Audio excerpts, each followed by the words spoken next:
So welcome back. In this video, we'll take a look at the specific structure of enzymes and how they function.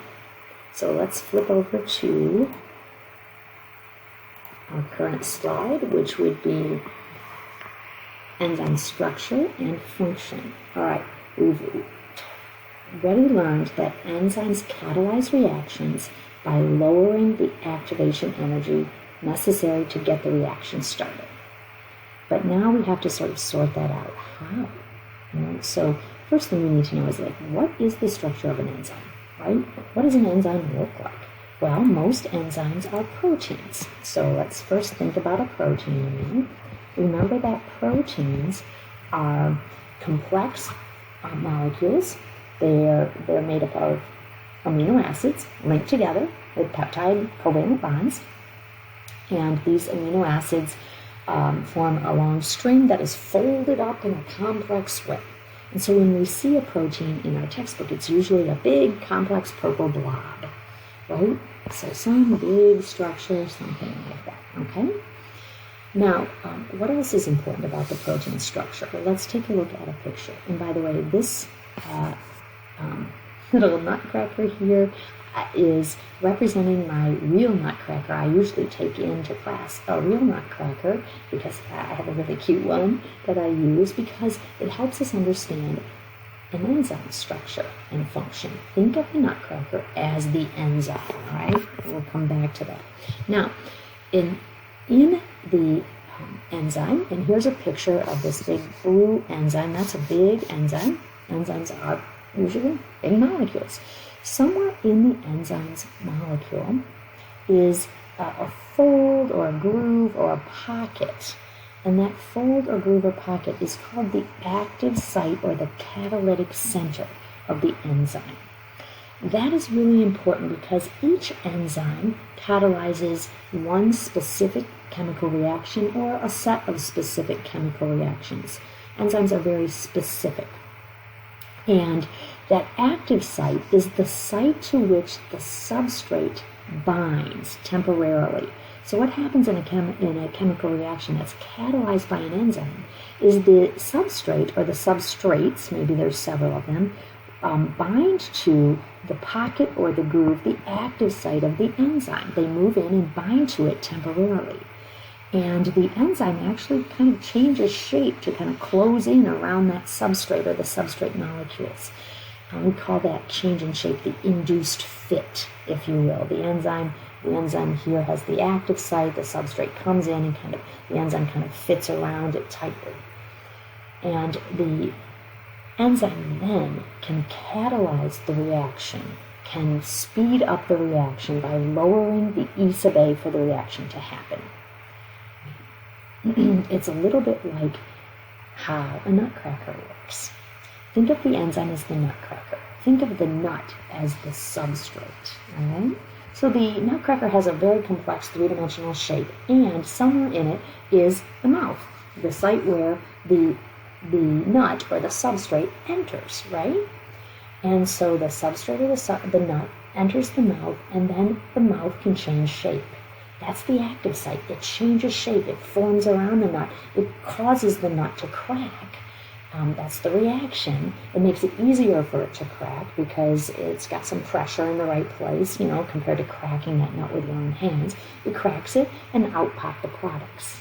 That's how an enzyme works. So think of our nut. Next time you see a nutcracker at Christmas, think of the enzymes.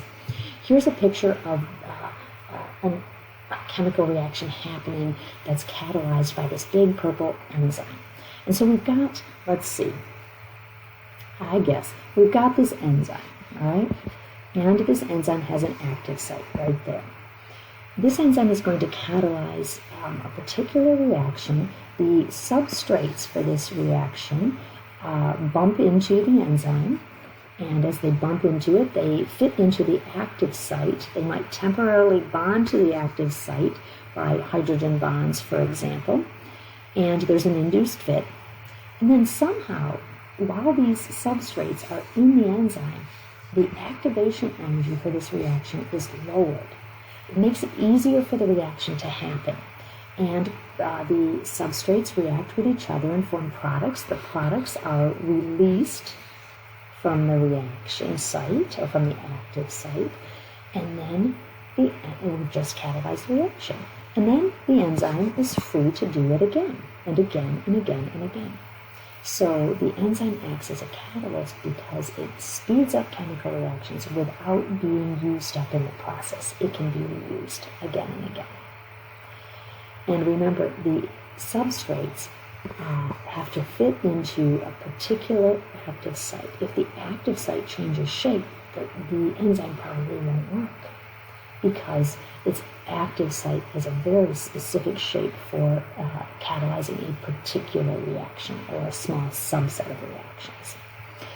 Now the next question is, well, how on earth does this enzyme lower the activation energy for a reaction? I mean, yeah, you can tell me it does, but how?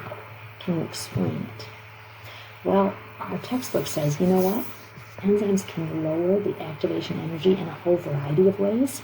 Here are some examples. So perhaps, and let's look at these examples. Perhaps the enzyme catalyzes the reaction because as the substrates come into the active site acts as a template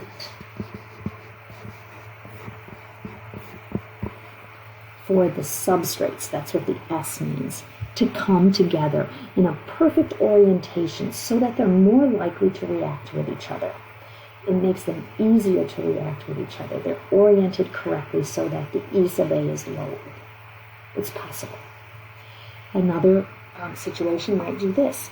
The enzyme, as the enzyme and the substrates interact, the enzyme may stress the bonds in that substrate.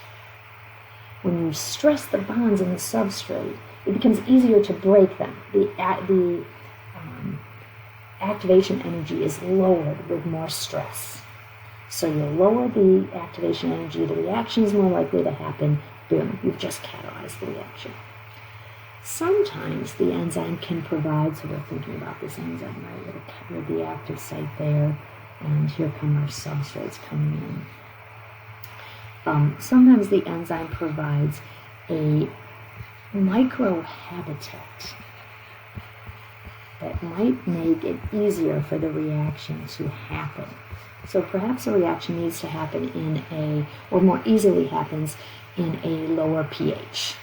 This active site of the enzyme might provide a microhabitat that is a lower pH than the surrounding area. And so when the two substrates come together in this microhabitat, it's easier for them to react. We've just lowered E sub A. Sometimes the enzyme directly participates in a reaction. The enzyme actually covalently bonds to the substrates temporarily, and that lowers the activation energy in some way. Now, all of these are possible mechanisms by which the enzyme can lower the E sub A. But realize that enzymes catalyze reactions. They speed them up because they lower the E sub A. And all biological reactions that happen inside our cells, require enzymes and require a specific enzyme to speed it up, if you will. All right, we'll take a look at factors affecting enzyme activity in the next video. Alrighty.